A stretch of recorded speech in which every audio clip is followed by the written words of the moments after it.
Hello అండి. Welcome back to my channel. ఈరోజు సీరియల్‌లో కాంచన వాళ్ళ ఇంట్లో అందరూ ఉంటారుగా. జోష్న వచ్చి, డాడీ నిన్నే అడిగేది. ఎలా నీ కూతురు ఈ ఇంటి కోడలైంది? ఎలా అత్త నీ దగ్గర తీసుకున్న మాట నిజమైంది? అనసూయ గారు అనంటది. అనసూయేమో ఏంటమ్మా అని అంటా ఉంటే, మా డాడీ మాట నిజమవ్వాలి అంటే ఏం జరగాలి? అనగానే అనసూయ, దీప దశరథ్ గారి కూతురై ఉండాలి. అలా కాకపోతే అని జోష్న అనగానే, దీపని దశరథ్ గారు దత్తతైనా తీసుకొనుండాలి.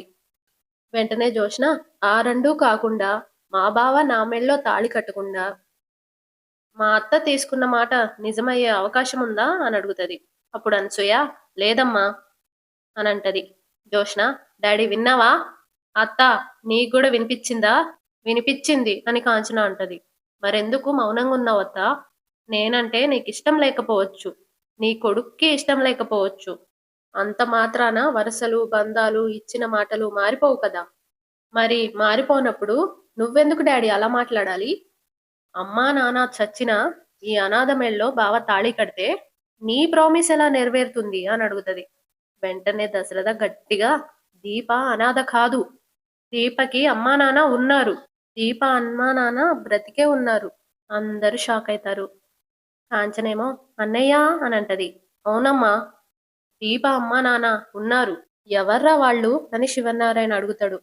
వాళ్ళెవరో చెప్పడానికి ముందు మరొక విషయం చెప్పాలి అనగానే జోష్న, ఏంటి డాడీ అది అని అంటా ఉంటే దశరథ, నువ్వు అడిగావు కదా మా చెల్లి నా దగ్గర తీసుకున్న మాట ఎలా నెరవేరింది అని. అవును డాడీ, ఎలా నెరవేరింది అని అడుగుతది. కార్తీకేమో దానికి సమాధానం నేను చెప్తాను అనగానే దశరథ, కార్తీక్ అని అంటాడు. నేనే చెప్పాలి మావయ్య, ఎందుకంటే జోష్న మాట్లాడుతుంది నా భార్య గురించి అని అంటా ఉంటే జోష్న, చెప్పు బావా, నువ్వేం చెప్తావా అని ఎదురు చూస్తున్నాను. కొన్ని నిజాలు నువ్వు తట్టుకోలేవు జోష్న అని కార్తీక్ అంటాడు. పర్వాలేదు బావా, చెప్పు అని అంటది. అప్పుడు కార్తీక్, మా పెళ్లి అత్తయ్య మావయ్య చేతుల మీదుగా మీ ఇంట్లో జరిగింది. ఇది నిజమా అబద్ధమా అని అడుగుతాడు. నిజమే అని జోష్న అంటది. కార్తీక్, నాకు కాళ్ళు కడిగి కన్యాదానం చేసింది మీనానే. అవునా కాదా అని అడుగుతాడు. జోష్న అవును అని అంటది. అప్పుడు నాకు మీ నాన్న మామగారైతే దీపకేమైతారు? తండ్రవుతాడు. నిజమా కాదా అని అంటాడు. అప్పుడు జోష్న నిజమే కానీ అనబోతుంటే కార్తీక్, అడిగిందే చెప్పండి పెద్ద మేడం గారు. మీరనుకునేది కాదు.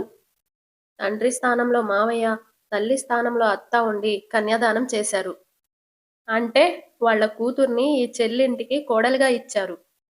మా అమ్మ కోరిక అదే గదా అని అంటాడు. అదెలా అవుతుంది అని జోష్న అడుగుతది.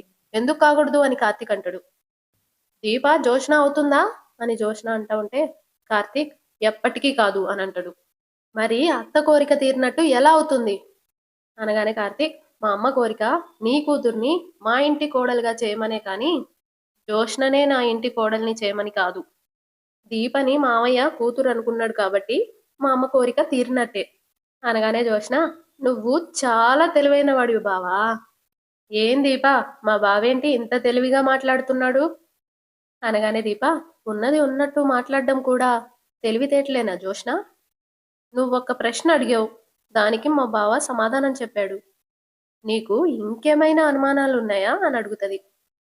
అప్పుడు జోష్న, ఓకే దీప, ఇది క్లారిటీ వచ్చింది. కానీ మరో డౌట్ ఉండిపోయింది. అది నువ్వు చెప్తావో మా డాడీ చెప్తాడో మీరే తేల్చుకోండి.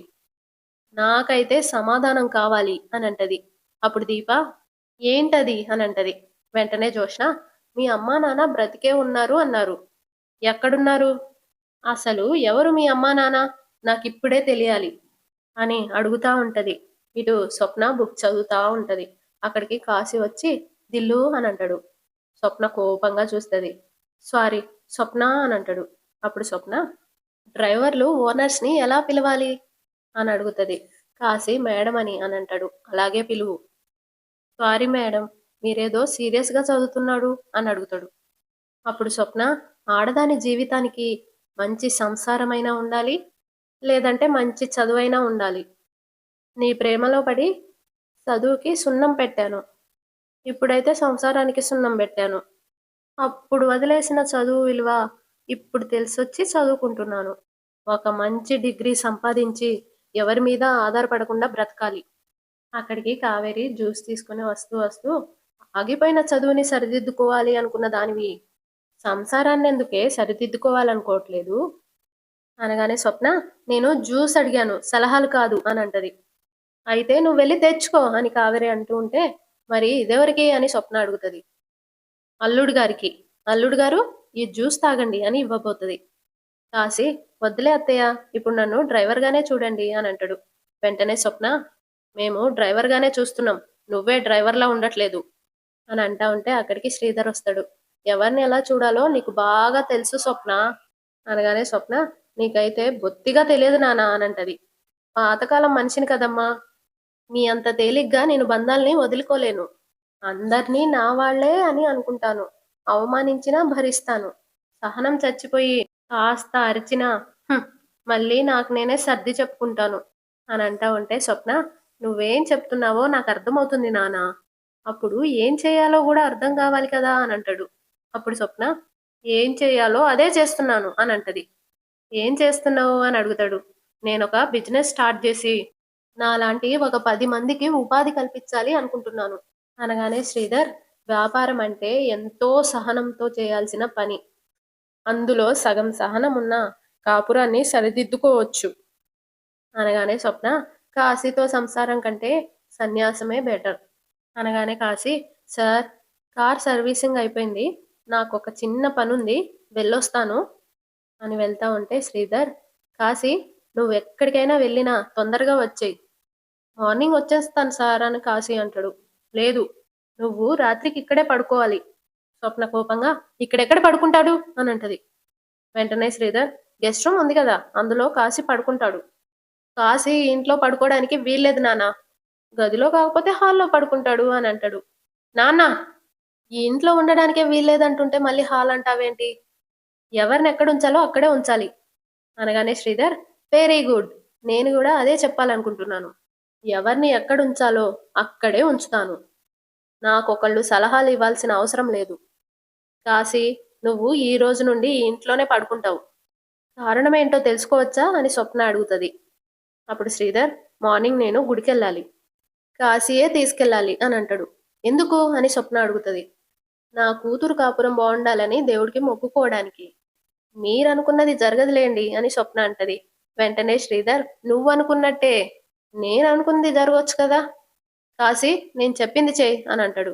స్వప్న, నానా, నువ్వు నా మీద కోపంతో ఇదంతా చేస్తున్నావు కదా అనగానే శ్రీధర్, కోపంతో కూడా పూజలు చేయిస్తారా?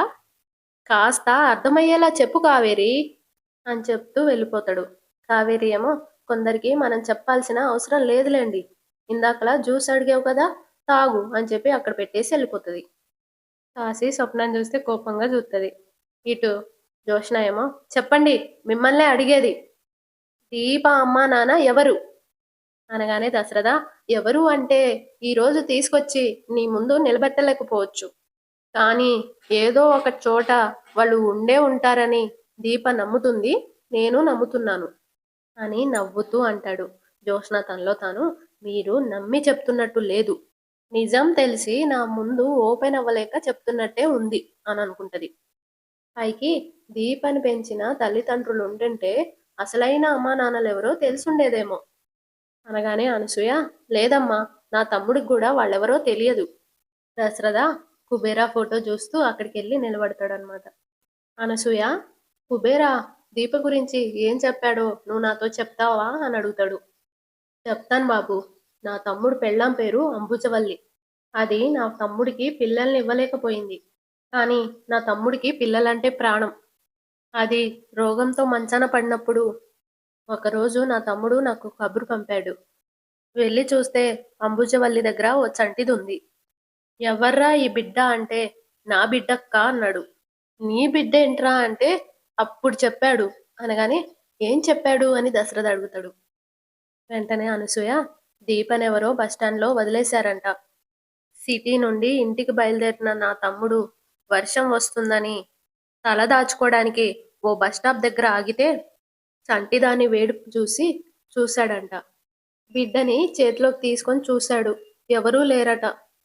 దొరికిన బిడ్డని అపురూపంగా తీసుకొచ్చి పెళ్ళానికి చూపించాడు. అది కన్ను మూసేలోపు దీనికి దీప అని పేరు పెట్టి అది తృప్తిగా చూసుకొని చచ్చిపోయింది అని అంటా ఉంటే దశరథ దీపని కుబేర ఎలా చూసుకునేవాడు అని అడుగుతాడు. అనసూయ కన్నీళ్లు పెట్టుకుంటూ ఇదంతే వాడికి ఆరో ప్రాణం బాబు. తండ్రి కోసం ఇది చదువు మానేస్తే దీనికోసం వాడు పెళ్ళే మానేశాడు. నేను ఎన్నో సార్లు చెప్పాను, ఒరే కుబేరా మళ్ళీ పెళ్లి చేసుకోరా అని. వాడేమన్నాడో తెలుసా బాబు? ఈ బిడ్డ నా ప్రాణం, ఈ బిడ్డే నాకు లోకం. దీన్ని చూస్తూ బ్రతికేస్తే సరిపోదా ఈ జన్మకి అన్నాడు. దీప కోసమే బ్రతికాడు, దీపం చూస్తూనే పోయాడు అని అంటది. దశరథ వాళ్ళకి దండం పెట్టుకుంటాడు.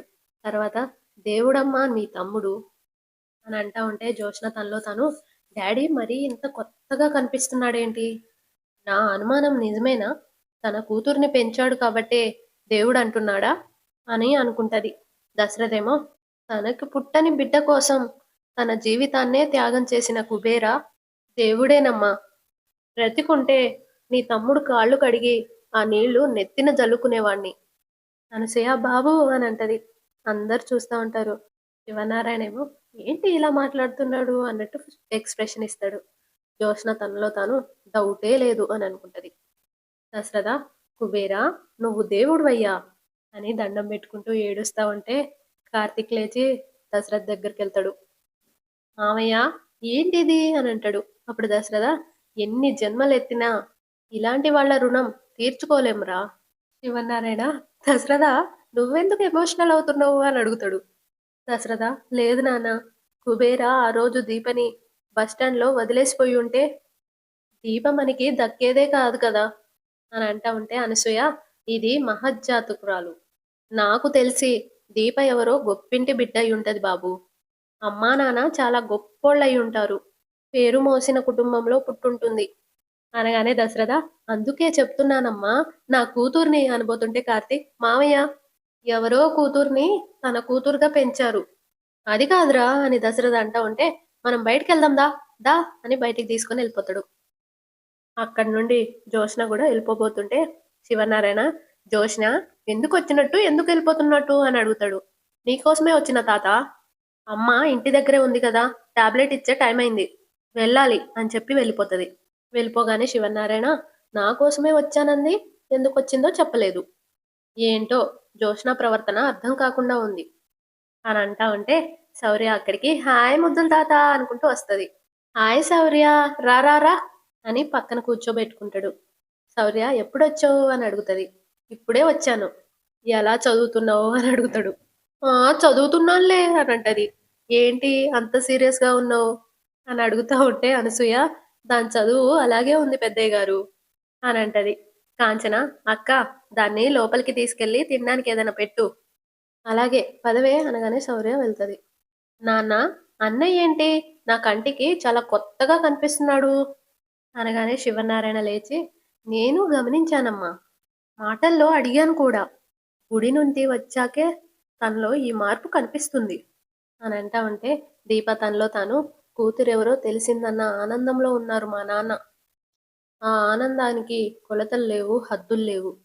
కానీ కొద్ది రోజులు ఎవరికీ చెప్పకుండా ఆపాలి.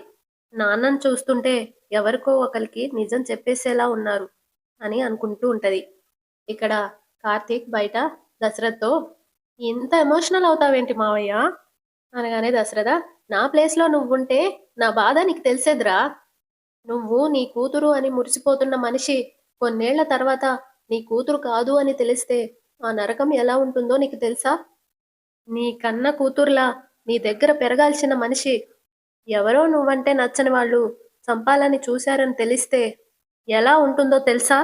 ఇన్నేళ్ల తర్వాత కన్న కూతుర్ని చూశాను అనే ఆనందం నన్ను నేను మర్చిపోయేలా చేస్తుంది. ఎవరైనా మనకి సహాయం చేస్తే థ్యాంక్స్ చెప్తాం. కుబేరా నా కూతురికి జీవితాన్ని ఇచ్చాడ్రా. థ్యాంక్స్ చెప్తే సరిపోతుందా? రుణం తీర్చుకునే అవకాశం నాకు ఇవ్వకుండా కుబేరా వెళ్ళిపోయాడు. దేవుడిగా మిగిలిపోయాడు. చేతులెత్తి నమస్కారం పెట్టడం తప్ప నేనేం చేయగలను చెప్పు అని ఏడుస్తా ఉంటే కార్తీక్ నీ బాధ నాకు అర్థమవుతుంది మావయ్య, కానీ కాస్త ఓపిక పట్టాలి కదా అనగానే దశరథ నా వల్ల కావడం లేదురా. జ్యోత్స్న అడిగిన ప్రశ్నకి నువ్వు సమాధానం చెప్పకపోయి ఉంటే నేను నిజం చెప్పిస్తూ ఉండేవాణ్ణేమో. నువ్వు నీ కూతురికి మాటిచ్చావు. గుర్తుందిగా అని కార్తీక్ అడుగుతాడు. దశరథ అది గుర్తుకు తెచ్చుకొని కోపంగా వద్దురా! ఇలా మాటలతో గోడలు కట్టుకొని ఇంకా నా కూతుర్ని పరాయిదానిలా చూడలేను. ఒట్టేసింది నేనే కాబట్టి నా మాట నేనే వెనక్కి తిరిగి తీసుకుంటాను. దీప నా కూతురని చెప్పేస్తాను అనగానే కార్తీక్ చెప్పడం వల్ల నువ్వు పొందే ఆనందం కంటే కోల్పోయే ఆనందమే ఎక్కువ మావయ్య అని అంటాడు. అప్పుడు దశరథ నిజం చెప్తే నేనెంతైతే బాధపడతానని అనుకుంటున్నావో అంతకు మించిన బాధ నా కూతురు అనుభవించిందిరా. నా దగ్గరే పెరుగుంటే దీప జీవితం ఎలా ఉండేదో నీకు తెలుసు. కానీ కొన్ని చేతులు దీప తలరాతని మార్చేశాయి. తనని ఒక పేదింటికెళ్ళేలా చేశాయి. తన తండ్రి ఒక హోటల్ నడుపుతూ రాత్రి పగులు కష్టపడ్డం చూసి ఇష్టం లేని దీప చిన్న వయసులోనే చదువు మానేసి తండ్రికి సహాయంగా నిలబడింది. అలాంటి పేదరికంలో నా కూతురు బ్రతకడానికి కారణం ఎవరు? పారిజాతం అమ్మమ్మ అని కార్తీక్ అంటాడు. కాదురా, నేనే నేనే నా కూతుర్ని దూరం చేసుకున్నాను. అందర్నీ గుడ్డిగా నమ్మి లోపల ఏం జరుగుతుందో తెలియకుండా పుట్టబోయే బిడ్డ గురించి కలలు కంటూ బయట చేతులు కట్టుకొని నిలబడ్డాను. కళ్యాణి కూతురు పురిట్లోనే చనిపోయిందని పిన్ని చెప్పగానే క్షణం కూడా ఆలోచించకుండా నమ్మేశాన్రా. అప్పుడే నేను చనిపోయిన బిడ్డ ఏది అని అడుగుంటే ఈ నిజాలు నాకు ఆ రోజే తెలుసుండేవి అనగానే కార్తీక్ అప్పుడు జరిగిన తప్పుకి ఇప్పుడు బాధపడి ప్రయోజనం ఏముంది మావయ్య అని అంటా ఉంటే దశరథ నేను ఆ జరిగిన తప్పుతో పాటు నా కూతురి జీవితానికి జరిగిన అన్యాయం గురించి కూడా బాధపడుతున్నానురా. కుబేరా దేవుడే. తాను బ్రతికి ఉన్నంతకాలం నా కూతురిని చాలా గొప్పగా చూసుకున్నాడు. కానీ కుబేరా చనిపోయిన తర్వాత నా కూతురు జీవితం రోడ్డు మీద పడింది. భర్త మోసం చేశాడు, అత్తగారు మోసం చేసింది. భర్త చేసిన మోసానికి ఊళ్ళో మొహం చూపించుకోలేక 6 ఏళ్ల కూతుర్ని వదిలేసి చచ్చిపోయే ధైర్యం లేక నరకయాతన అనుభవించిందిరా నా కూతురు. అందుకే నేను ఈ ఎమోషన్ని కంట్రోల్ చేసుకోలేకపోతున్నాను. నా కూతురి కాలికి మట్టి కూడా అంటకుండా చూసుకోవాలనుంది. పేదవాడైన కుబేర బిడ్డని యువరాణిలా చూసుకుంటే నేనెంత గొప్పగా చూసుకోవాలి ఇంకా. దీప ఎవరో అందరికీ తెలియాలి అని అంటాడు. అప్పుడు కార్తీక్ తెలియాలి, కానీ ఇప్పుడు కాదు అనగానే దశరథ సుమిత్రకేం కాదురా అని అంటాడు. మావయ్య మనం రోడ్డు మీద వెళ్తున్నప్పుడు ఒకరికి యాక్సిడెంట్ జరిగింది. వెంటనే వెళ్ళి సహాయం చేస్తాం. అంబులెన్స్కి ఫోన్ చేసి హాస్పిటల్కి పంపిస్తాం. అవసరమైతే బ్లడ్ కూడా ఇస్తాం. అంతేకాని వాడెవడు మంచివాడా చెడ్డవాడా అని ఆలోచించం కదా. అంటే ఏంటి అర్థం?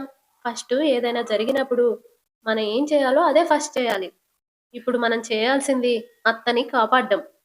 ఈ ప్రాబ్లం నుండి బయటకు పడ్డాక నువ్వేం చెప్తే అది చేస్తాను అని అంటా ఉంటే దశరథ జోష్న దీపని అనాథ అంటుంటే దీప అనాథ కాదు, నా కూతురు అని అరిచి చెప్పాలనిపిస్తుందిరా అనగానే కార్తీక్ జోష్న అన్నీ తెలిసే చెప్తుంది మావయ్య. తనేమీ అమాయకురాలు కాదు, ఆవేశపరురాలు కాదు, చాలా తెలివైంది. తన వెనక ఏం జరుగుతుందో తెలుసుకునే ప్రయత్నంలోనే ఉంటది. మనమే కాస్త అలర్ట్గా ఉండాలి అని అంటా ఉంటాడు. అంతటితో ఈరోజు ఎపిసోడ్ అయిపోతుంది. సబ్స్క్రైబ్ చేసుకోండి, లైక్ కూడా చేయండి కదా.